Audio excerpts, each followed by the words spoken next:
নমস্কাৰ সকলোকে স্বাগতম জনাইছো আসাম কেৰিয়াৰ পইণ্ট ইউটিউব চেনেলটোলৈ বন্ধুসকল আজিৰ ভিডিঅ'টোত আমি আপোনালোকৰ অহা 5 জানুৱাৰী তাৰিখে অনুষ্ঠিত হ'ব লগা অসম আৰক্ষীৰ সাব ইন্সপেক্টৰ পৰীক্ষাৰ বাবে সহায়ক হোৱা কেইটামান অতিকৈ গুৰুত্বপূৰ্ণ জিকে কোৱেশ্যন আলোচনা কৰিবলৈ ওলাইছো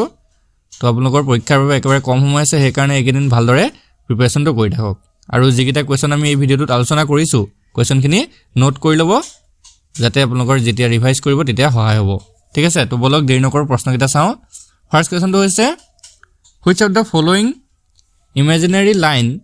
almost divides in India into two equal parts অৰ্থাৎ তলৰ কোনটো কাল্পনিক ৰেখাই ভাৰতক প্ৰায় দুটা সমান ভাগত বিভক্ত কৰিছে তো সেই কাল্পনিক ৰেখাডাল কোনডাল হয় তো ইয়াৰে অপচন বি টো হ'ব শুদ্ধ উত্তৰ ট্ৰপিক অফ ক্যান্সাৰ অৰ্থাৎ কৰ্কট ক্ৰান্তি ৰেখা ঠিক আছে কৰ্কট ৰেখাডালে ভাৰতক প্ৰায় দুটা সমান ভাগত বিভক্ত কৰিছে আৰু এই কৰ্কট ক্ৰান্তি ৰেখাডাল ভাৰতৰ 8খন ৰাজ্যৰ মাজেৰে পাৰ হৈ গৈছে ঠিক আছে আৰু সেই 8খন ৰাজ্য হৈছে গুজৰাট ৰাজস্থান মধ্যপ্ৰদেশ ঝাৰখণ্ড ছত্তীশগড় পশ্চিম বংগ ত্ৰিপুৰা আৰু মিজোৰাম তো কেতিয়াবা আপোনালোকৰ এই প্ৰশ্নটো এনেকৈ আহিব পাৰে যে তলৰ কোনখন ৰাজ্যৰ মাজেৰে কৰ্কট ক্ৰান্তি ৰেখাখন কৰ্কট ক্ৰান্তি ৰেখাডাল পাৰ হৈ যোৱা নাই তো এই 8খন ৰাজ্য আপোনালোকে ভালদৰে মনত ৰাখি ল'ব মই আকৌ এবাৰ কৈ দিছো গুজৰাট ৰাজস্থান মধ্যপ্ৰদেশ ঝাৰখণ্ড ছত্তীশগড় পশ্চিম বংগ ত্ৰিপুৰা আৰু মিজোৰাম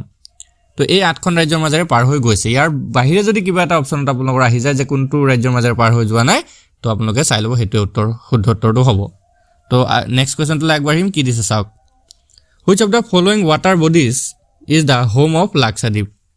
তলৰ কোনটো জলভাগৰ ভিতৰত লাক্ষাদ্বীপৰ বাসস্থান তো ইয়াৰ জলদ্বীপটো হ'ব অপচন এ আৰবিয়ান সি আৰভাগৰ ঠিক আছে মনত ৰাখি যাব নেক্সট কোৱেশ্যনটো আগবাঢ়িম which of the following water bodies separates the Andaman from the Nicobar তো এটো মোস্ট ইম্পৰ্টেন্ট কোৱেশ্যন হয় তলৰ কোনটো জলভাগে আন্দামানক নিকোবৰৰ পৰা পৃথক কৰে তো ইয়াৰ ৰাইট আনসাৰটো হ'ব অপচন সি 10 ডিগ্ৰী চেনেল ঠিক আছে 10 ডিগ্ৰী চেনেল হ'ব এটো 100 নহয় 10 ডিগ্ৰী হ'ব লাগিছিল ঠিক আছে 10 ডিগ্ৰী চেনেল মনত ৰাখি যাব 10 ডিগ্ৰী চেনেল এই 10 ডিগ্ৰী চেনেলে আন্দামানক নিকোবৰৰ পৰা পৃথক কৰিছে নেক্সট কোৱেশ্যনটো হৈছে which of the following rivers flows in a rift valley তলৰ কোনটো বা তলৰ কোনখন নদী ৰিফ্ট উপত্যকাত বৈ যায় তো কাৰেক্ট আনসাৰটো অপচন সি নৰ্মদা বন্ধুসকল নৰ্মদা নৈখন ইয়াৰ লগতে নৰ্মদাৰ লগতে মনত ৰাখি দিব কেতিয়াবা নৰ্মদা বা এনেকৈ তাপি বুলিও আহিব পাৰে নৰ্মদা নাহি তাপি বুলিও আহিব পাৰে বা নৰ্মদা আৰু তাপি আহি যাব পাৰে তো নৰ্মদা আৰু তাপি এই দুইখন নদী ৰিফ্ট উপত্যকাত বৈ যায় ইয়াৰ লগতে এই নৰ্মদা যিখন নদী আছে এটো নৰ্মদা নদীৰ উৎপত্তি ক'ৰ পৰা হৈছিল এটো মনত ৰাখি দিব তো এই নৰ্মদা নদীখন যিখন মধ্যপ্ৰদেশৰ অমৰকন্তক পাহাৰ আছে ঠিক আছে মধ্যপ্ৰদেশ ৰাজ্যৰ অমৰকন্তক পাহাৰৰ পৰাই এই নৰ্মদা নদীটোৰ উৎপত্তি হৈছিল ঠিক আছে মনত ৰাখি যাব এটো তো নেক্সট কোৱেশ্যনটো আগবাঢ়িম তেতিয়া আমি কি কৈছে চাওক which of the following is the oldest mountain range in India অৰ্থাৎ তলৰ কোনটো পৰ্বতমালা ভাৰতৰ আটাইতকৈ পুৰণি তো ভাৰতৰ আটাইতকৈ পুৰণি পৰ্বতমালাটো হৈছে অপচন এ আৰাৱলী মাউণ্টেইনছ তো আৰাৱলী পৰ্বতটো হৈছে আটাইতকৈ পুৰণি পৰ্বত নেক্সট কোৱেশ্যনটো হৈছে which of the following the country does not share land boundary with India তলৰ কোনখন দেশে ভাৰতৰ সৈতে ভূমি সীমা ভাগ নকৰে তো আমি যদি চাবলৈ যাওঁ ভাৰতৰ সৈতে ভূটানে ভূমি সীমা ভাগ কৰে বাংলাদেশেও কৰে নেপালেও কৰে কিন্তু তাজিকিস্তানে ভাৰতৰ সৈতে মানে ল্যান্ড বৰ্ডাৰ শেয়াৰ নকৰে তো আমাৰ অপচন সি টো হৈ যাবগে শুদ্ধ উত্তৰ নেক্সট কোৱেশ্যনটো হৈছে which of the following place of Assam is known as cultural capital of Assam most important question হয় তো অসমৰ কোনখন ঠাইক বা কোনটো চহৰক সংস্কৃতিৰ কেন্দ্ৰস্থল বুলি অভিহিত কৰা হয় বা কালচাৰেল কেপিটেল বুলি কোৱা হয় তো ইয়াৰে যেটো ৰাইট আনসাৰ হেতু হৈ যাব অপচন সি যোৰহাটক অসমৰ কালচাৰেল কেপিটেল বা কালচাৰেল সিটি বুলি জনা যায় নেক্সট কোৱেশ্যনটো হৈছে what was the name of Assam in prehistoric time অৰ্থাৎ প্ৰাকৈতিহাসিক যুগত অসমৰ নাম কি আছিল প্ৰাচীন কালত অসমৰ নাম কি আছিল তো এই অপচন কেইটাৰ ভিতৰত অপচন সি টো হ'ব শুদ্ধ উত্তৰ প্ৰাগজ্যোতিষপুৰ ঠিক আছে প্ৰাগজ্যোতিষপুৰ আছিল অসমৰ প্ৰাকৈতিহাসিক নাম ইয়াৰ লগতে যদি আপোনালোকৰ কামৰূপো থাকি যায় অপচনত তো কামৰূপ আৰু প্ৰাগজ্যোতিষপুৰ হয়তো দুটাই দিলে এ এণ্ড বি এনেকৈ দিব লাগিব ঠিক আছে এ আৰু বি দিব লাগিব তেনেকৈ আৰু যদি কামৰূপটো আহে তেতিয়া কামৰূপটো আপোনালোকে শুদ্ধ দিব যদি প্ৰাগজ্যোতিষপুৰ নাহি কামৰূপটো আহে তেতিয়া কামৰূপটো শুদ্ধ দিব আৰু যদি প্ৰাগজ্যোতিষপুৰ আহে তেতিয়া এইটো শুদ্ধ দিব দুইটাই থাকিলে এ এণ্ড বি এনেকুৱা এটা অপশ্যন আপোনালোকৰ থাকিব লাগিব ঠিক আছে তো কামৰূপ আৰু প্ৰাগজ্যোতিষপুৰ এইটো আছিলে অসমৰ মানে পুৰণি নাম নেক্সট কুৱেশ্যনটো হৈছে হুৱেন ৱাজ দ্য আছাম সাহিত্য সভা ফাউণ্ডেড অসম সাহিত্য সভা কেতিয়া প্ৰতিষ্ঠা কৰা হৈছিল তো ইম্পৰ্টেণ্ট প্ৰশ্ন ইয়াৰ ৰাইট এনচাৰটো অপশ্যন চি 1917 চনত আৰু এই অসম সাহিত্য সভাটো প্ৰতিষ্ঠা কৰা হৈছিল 1917 চনৰ ডিচেম্বৰ মাহত আৰু ক'ত প্ৰতিষ্ঠা কৰা হৈছিল সেইটো হৈছে শিৱসাগৰত তো মনত ৰাখি যাব শিৱসাগৰত অসম সাহিত্য সভা প্ৰতিষ্ঠা কৰা হৈছিল আৰু অসম সাহিত্য সভাৰ যিটো প্ৰথম অধিৱেশন হৈছিলে অসম সাহিত্য সভাৰ প্ৰথম অধিৱেশনৰ সভাপতি আছিলে পদ্মনাথ গোহাঁই বৰুৱা আৰু প্ৰথম সম্পাদক আছিলে শৰৎচন্দ্ৰ গোস্বামী তো এই গোটেইকেইটা পইণ্ট ইম্পৰ্টেণ্ট হয় মনত ৰাখি যাব নেক্সট কুৱেশ্যনটো হৈছে অভিৰুচি ক্ৰীড়া দিৱস ইজ চেলিব্ৰেটেড অভিৰুচি ক্ৰীড়া দিৱস পালন কৰা হয় অৰ্থাৎ তাৰিখটো আমাক সুধিছে কোন তাৰিখে পালন কৰা হয় তো মনগল ইয়াৰ ৰাইট এনচাৰটো হৈছে অপশ্যন ডি 3 ছেপ্টেম্বৰ তাৰিখে আৰু এই অভিৰুচি ক্ৰীড়া দিৱসটো অৰ্জুন বঁটা বিজয়ী ভোগেশ্বৰ বৰুৱাৰ জন্মদিনত পালন কৰা হয় বা ভোগেশ্বৰ বৰুৱাৰ জন্মদিন উপলক্ষে 3 ছেপ্টেম্বৰ তাৰিখে অভিৰুচি ক্ৰীড়া দিৱস পালন কৰা হয় তো ইম্পৰ্টেণ্ট পইণ্ট হয় নোট কৰি ল'ব পৰীক্ষাত এইবিলাক প্ৰশ্ন আহি থাকে আৰু ইয়াতে আপোনালোক এটা কথা জনাই থওঁ যদি আপোনালোকে আসাম পুলিচৰ সাব ইন্সপেক্টৰ পৰীক্ষাৰ বাবে কমপ্লিট মেথছ ৰিজনিং তাৰপিছত জিকে বেছিকৈ থকাকৈ যদি কিছুমান পিডিএফ আপোনালোকৰ প্ৰয়োজন হয় আমি একদম কমপ্লিট বুকৰ পিডিএফ এখন দি দিম খুব কম মূল্য মাত্ৰ 75 টকা পে কৰিলে সেই কিতাপখন যদি পঢ়ি যায় সেই পিডিএফটো যদি কমপ্লিট পঢ়ি যাব পাৰে আপোনালোকৰ তাৰে ঢেৰ প্ৰশ্ন কমন আহিব আৰু প্ৰিভিয়াছ ইয়াৰ প্ৰশ্নবিলাকো তাত এড কৰা আছে তো যদি প্ৰয়োজন হয় স্ক্ৰিনত এটা নাম্বাৰ থাকিব সেই নাম্বাৰটোত আমাক হোৱাটছএপত মেছেজ কৰিলে আপোনালোকক সেই পিডিএফটো আমি পঠাই দিম তো যদি প্ৰয়োজন হয় লৈ ল'ব পাৰিব তো নেক্সট কুৱেশ্যনটোলৈ আগবাঢ়িম which of the following is the first Assamese novel অৰ্থাৎ তলৰ কোনখন প্ৰথম অসমীয়া উপন্যাস তো আমি যদি প্ৰথম অসমীয়া উপন্যাসৰ কথা চাবলৈ যাওঁ তেতিয়া অপশ্যন চিটো হ'ব শুদ্ধ উত্তৰ ভানুমতি আৰু এই ভানুমতি উপন্যাসখন প্ৰকাশ পাইছিলে 1890 মানে 1890 চনত ঠিক আছে আৰু ইয়াৰ প্ৰকাশক আছিল মানে কোনে প্ৰকাশ কৰিছিলে তেওঁ আছিল পদ্মনাথ গোহাঁই বৰুৱাই ঠিক আছে পদ্মনাথ গোহাঁই বৰুৱাই প্ৰথম অসমীয়া উপন্যাস ভানুমতি প্ৰকাশিত কৰিছিল নেক্সট কুৱেশ্যনটো হৈছে where is the Jonbeel Mela held Jonbeel Mela ক'ত অনুষ্ঠিত কৰা হয় তো এইটো ইম্পৰ্টেণ্ট হয় ক'ত অনুষ্ঠিত কৰা হয় অপশ্যন বিটো হ'ব শুদ্ধ উত্তৰ মৰিগাঁৱত জোনবিল মেলা অনুষ্ঠিত কৰা হয় আৰু জোনবিল মেলাৰ এটা বিশেষ বৈশিষ্ট্য হৈছে যে এই মেলাটোত যিটো বিনিময় প্ৰথা সেই প্ৰথাটো আজিলৈকে প্ৰচলিত আছে আৰু এই বিনিময় প্ৰথাৰ কাৰণেই জোনবিল মেলাটো বিখ্যাত তো আপোনালোকৰ পৰীক্ষাত প্ৰশ্ন এটা আহিব পাৰে যে জোনবিল মেলাটো কিহৰ কাৰণে বিখ্যাত তো সেইটো হৈ যাবগৈ বিনিময় প্ৰথাৰ বাবে বিনিময় প্ৰথা মানে কি হৈছে বস্তুৰ আদান প্ৰদান হোৱা এইটো বস্তুৰ সলনি আন এটা বস্তু দিয়া লোৱা কৰা সেইটো হৈছে বিনিময় প্ৰথা টকা পইচাৰ অবিহনে বস্তু দি বস্তু লোৱাটো হৈছে বিনিময় প্ৰথা ঠিক আছে তো নেক্সট কুৱেশ্যনটোলৈ আগবাঢ়িম হুৱেন ৱাজ দ্য আছাম সৰ্বশিক্ষা অভিযান মিছন লঞ্চ অসম সৰ্বশিক্ষা অভিযান মিছন কেতিয়া আৰম্ভ কৰা হয় তো এইটো ইম্পৰ্টেণ্ট প্ৰশ্ন হয় কেতিয়া অসম সৰ্বশিক্ষা অভিযান যিটো আমাৰ স্কুলবিলাকত ষ্টাৰ্ট কৰা হৈছে সেইটো কেতিয়াৰ পৰা হৈছিলে আৰম্ভণিটো কেতিয়া হৈছিলে তো ইয়াৰ ৰাইট এনচাৰটো হৈছে অপশ্যন চি 2001ত 2001ত অসম সৰ্বশিক্ষা মিছন অভিযানটো আৰম্ভ কৰা হৈছিলে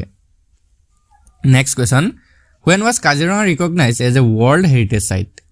কাজিৰঙা কেতিয়া বিশ্ব ঐতিহ্য ক্ষেত্ৰ হিচাপে স্বীকৃতি দিয়া হৈছিল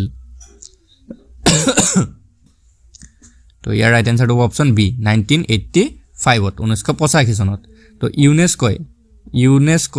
1985 চনত কাজিৰঙা আৰু মানাহ এই দুইখন ৰাষ্ট্ৰীয় উদ্যানক ৱৰ্ল্ড হেৰিটেজ চাইট মানে বিশ্ব ঐতিহ্য ক্ষেত্ৰ হিচাপে স্বীকৃতি দিছিলে এতিয়া recently 2024ৰ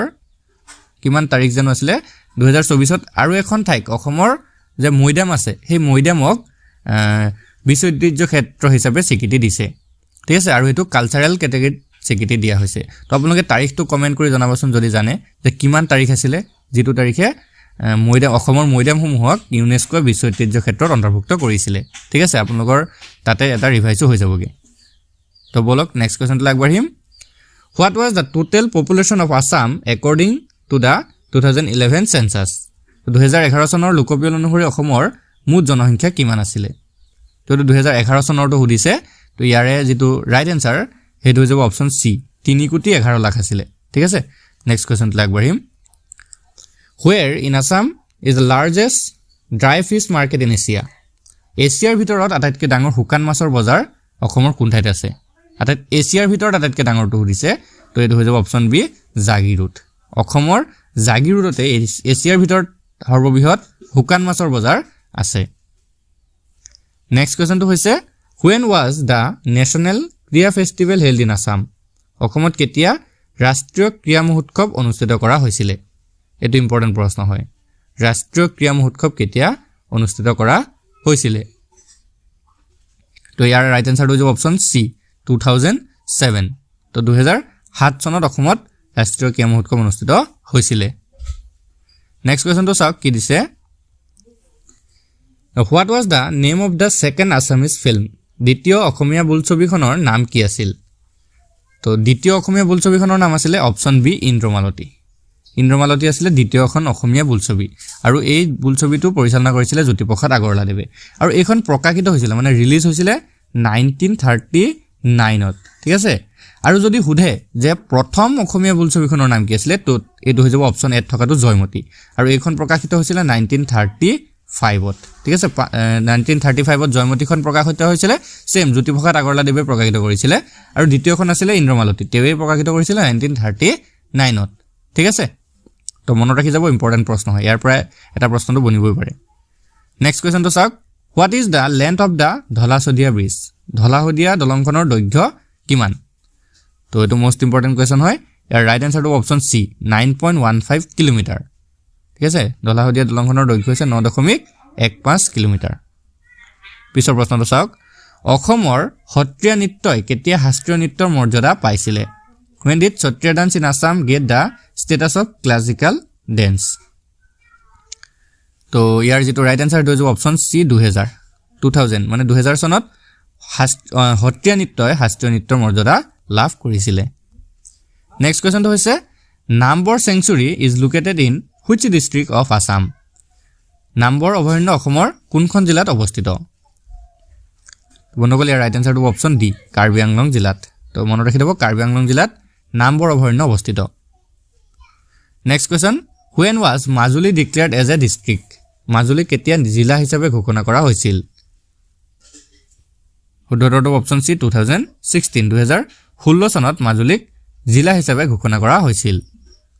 next question Bhogeswar Barua is the first Assamese to receive the award Bhogeswar Barua হল বঁটা লাভ কৰা প্ৰথম অসমীয়া অৰ্থাৎ কি বঁটা লাভ কৰা অপচনসমূহ দিছে ৰজত কমল বঁটা নে অৰ্জুন বঁটা নে খেল ৰত্ন বঁটা নে স্বৰ্ণ কমল বঁটা তো আমি জানিব লাগিব এটো অপচন বি টো হ'ব শুদ্ধ উত্তৰ অৰ্জুন এৱাৰ্ড অৰ্জুন বঁটা মানে ভোগেশ্বৰ বৰুৱা হল অৰ্জুন বঁটা বিজয়ী প্ৰথমজন অসমীয়া নেক্সট কুৱেশ্যনটো হৈছে which place in Assam is called the Manchester of Assam অসমৰ কোনখন ঠাইক মানচেষ্টাৰ অফ আসাম বুলি কোৱা হয় এটো ইম্পৰ্টেন্ট কুৱেশ্যন হয় তো এটো হৈছে অপচন বি হ'ব শুদ্ধ উত্তৰ শুৱালকুছিক মানচেষ্টাৰ অফ আসাম বুলি কোৱা হয় নেক্সট কুৱেশ্যন হু ৰট প্ৰহ্লাদ চৰিত কোনে ৰচনা কৰিছিল তো বন্ধুসকল ইয়াৰ শুদ্ধ উত্তৰটো অপচন সি হেম সৰস্বতীয়ে প্ৰহ্লাদ চৰিত ৰচনা কৰিছিল নেক্সট কুৱেশ্যনটো হৈছে which book is considered to be the literary pillar of মাধৱদেৱ অৰ্থাৎ মাধৱদেৱৰ সাহিত্যিক স্তম্ভ বুলি কোনখন পুথিক কোৱা হয় যেটো আমি মাধৱদেৱৰ জীৱনৰ কীৰ্তিস্তম্ভ বুলিও কওঁ তো এটো হৈ যাব অপচন বি নাম এনাউন্সমেন্ট নহয় সৰি নামঘোষা ঠিক আছে নামঘোষাক মাধৱদেৱৰ জীৱনৰ কীৰ্তিস্তম্ভ বা মাধৱদেৱৰ সাহিত্যিক স্তম্ভ বুলিও কোৱা হয় আৰু কীৰ্তন ঘোষা হৈছে শংকৰদেৱৰ জীৱনৰ স্তম্ভ বা সাহিত্যিক জীৱনৰ স্তম্ভ হয় কীৰ্তন ঘোষা তো কীৰ্তন ঘোষাটো হৈছে শ্ৰীমন্ত শংকৰদেৱৰ আৰু নামঘোষা হৈছে শ্ৰী মাধৱদেৱৰ নেক্সট কুৱেশ্যনটো হৈছে what is the name of the dictionary published by the Assam Sahitya Sabha তো চাওক অসম সাহিত্য সভাই এখন অভিধান প্ৰকাশ কৰিছিল সেই অভিধানখনৰ নাম কি তো বন্ধুসকল ৰাইট আনসাৰটো অপচন বি চন্দ্ৰকান্তা ডিকচনেৰী তো অসম সাহিত্য সভাই প্ৰকাশ কৰা অভিধানখন আছিল চন্দ্ৰকান্তা অভিধান নেক্সট কুৱেশ্যনটো হৈছে who gave doctor Bhupen Hazarika the title of Sudhakantha doctor Bhupen হাজৰিকাক কোনে সুধাকণ্ঠ উপাধি প্ৰদান কৰিছিল তো ইম্পৰ্টেন্ট প্ৰশ্ন হয় ইয়াৰ ৰাইট আনসাৰটো অপচন বি আনন্দ চন্দ্ৰ বৰুৱাই তো মনত ৰাখিব আনন্দ চন্দ্ৰ বৰুৱাই ডক্টৰ ভূপেন হাজৰিকাক সুধাকণ্ঠ উপাধি প্ৰদান কৰিছিল next question who was the first editor of Awahan আৱাহনৰ প্ৰথম সম্পাদক কোন আছিল তো বন্ধুসকল ইয়াৰ ৰাইট আনসাৰটো অপচন ডি দীননাথ শৰ্মা আৱাহনৰ প্ৰথম সম্পাদক আছিল Dinanath Sharma next question where is the first medical college in Assam অসমৰ প্ৰথম চিকিৎসা মহাবিদ্যালয়খন ক'ত আছে তো এইটো হৈ যাব অপচন সি ডিব্ৰুগড়ত ঠিক আছে ডিব্ৰুগড়ত অসমৰ প্ৰথম চিকিৎসা মহাবিদ্যালয়খন অৱস্থিত নেক্সট কোৱেশ্চনটো হৈছে name the book that is written by APJ Abdul Kalam APJ Abdul কালামে লিখা গ্ৰন্থখনৰ নাম কি আছিল তো এই অপচন কেইটা চাৰিটা ভালদৰে পঢ়িব লাগিব এতিয়া ডেভেলপিং ইণ্ডিয়া নে সায়েন্স ইন টুডেজ লাইফ নে defence set up in India নে গাইডিং সোল তো এই চাৰিটাৰ ভিতৰত আমাৰ অপচন বি টো হ'ব শুদ্ধ উত্তৰ সায়েন্স ইন টুডেজ ইণ্ডিয়া এই গ্ৰন্থখন এপিজে আব্দুল কালামে লিখিছিল নেক্সট কোৱেশ্চনটো হৈছে who is the writer of the book Shalimar the Clown Shalimar the Clown গ্ৰন্থখনৰ ৰচক কোন তো ইয়াৰ ৰাইট আনসাৰটো অপচন সি সলমান ৰুশেদি তো সলমান ৰুশেদিয়ে সালিমাৰ দ্য ক্লোন নামৰ যিখন গ্ৰন্থ সেইখন লিখিছিল নেক্সট কোৱেশ্চনটো কি দিছে চাওক name the recipient of both Bharat Ratna and Nishan-e Pakistan অৰ্থাৎ ভাৰত ৰত্ন আৰু নিশানী পাকিস্তান এই দুয়োটা বঁটা লাভ কৰা ব্যক্তিজনৰ নাম কি ইয়াৰ শুদ্ধটো অপচন সি মোৰাৰজী দেশাই ভাৰত ৰত্ন আৰু নিশানী পাকিস্তান দুইটা লাভ কৰিছিলে নেক্সট কোৱেশ্চনটো হৈছে with which dance form is Sonal Mansingh associated Sonal Mansingh কোনবিধ নৃত্যৰ লগত জড়িত তো বন্ধুসকল ইয়াৰ ৰাইট আনসাৰটো হৈছে অপচন ডি ওড়িশি তো সোনাল মানসিং ওড়িশি নৃত্যৰ সৈতে জড়িত ইয়াৰ লগতে সোনাল মানসিং ভাৰতনাট্যম নৃত্যটোৰ সৈতেও জড়িত আছে তো ওড়িশি নাহি পিনে যদি আপোনালোকৰ ভাৰতনাট্যম আহে তো সেইটো ৰাইট হ'ব নেক্সট কোৱেশ্চনটো হৈছে which festival is known as the festival of colours কোনটো উৎসৱক ৰঙৰ উৎসৱ হিচাপে জনা যায় এইটো সকলোৱে জানিব লাগে অপচন ডি টো হ'ব শুদ্ধ উত্তৰ Phakuwa next question which state of India hosted the 33rd national games in 2007 অৰ্থাৎ ভাৰতৰ কোনখন ৰাজ্যই 2007 চনত 33তম ৰাষ্ট্ৰীয় খেল আয়োজন কৰিছিল তো আমি পাই আহিছিলোঁ অলপ আগতে প্ৰশ্নটো তো ইয়াৰ ৰাইট আনসাৰটো হ'ব অপচন সি আসাম অসমৰ গুৱাহাটীত এই ৰাষ্ট্ৰীয় খেলখন আয়োজন কৰা হৈছিল নেক্সট কোৱেশ্চন কি দিছে এইটো 38 কোৱেশ্চনটো which stadium is called the Mecca of cricket কোনখন ষ্টেডিয়ামক ক্ৰিকেটৰ মক্কা বুলি কোৱা হয় তো ক্ৰিকেটৰ মক্কা বুলি কোৱা ষ্টেডিয়ামখন হৈছে অপচন সি লৰ্ডছ ইংলেণ্ডত থকা লৰ্ডছ ষ্টেডিয়ামটোক ক্ৰিকেটৰ মক্কা বুলি কোৱা হয় next question the term ecology was first defined by পৰিস্থিতি বিজ্ঞান অৰ্থাৎ ইকোলজি পদটো কোনে সূত্ৰবদ্ধ কৰিছিল প্ৰথম কোনে সূত্ৰবদ্ধ কৰিছিলে তো ইয়াৰ ৰাইট আনসাৰটো হৈছে অপচন এ হেকেল আৰ্নেষ্ট হেকেলে ইকোলজি টাৰ্মটো প্ৰথমে ডিফাইন কৰিছিলে তো আজি ভিডিঅ'ৰ শেষৰ প্ৰশ্নটো হৈছে the role played by an organism in the ecological system is known as অৰ্থাৎ পৰিৱেশ তন্ত্ৰ এটাত জীৱই ৰূপায়ণ কৰা ভূমিকা কি বুলি জনা যায় তো ইয়াৰ ৰাইট আনসাৰটো অপচন ডি নিডছ বুলি জনা যায় তো ইম্পৰ্টেণ্ট প্ৰশ্ন আছিলে মনত ৰাখি থ'ব আৰু আজি ভিডিঅ'টো আপোনালোকৰ বাবে ইনফৰ্মেটিভ হ'লে ভিডিঅ'টো লাইক কৰি দিব আৰু এইকেইদিন ডেইলি ভিডিঅ' পাই থাকিবৰ কাৰণে মেথছ ৰিজনিং আৰু জিকে এই সমূহ ভিডিঅ'বিলাক পাই থাকিবৰ কাৰণে আমাৰ চেনেলটো ছাবস্ক্ৰাইব কৰি ল'ব কাষতে থকা বেল আইকনটো দবাই দিব ধন্যবাদ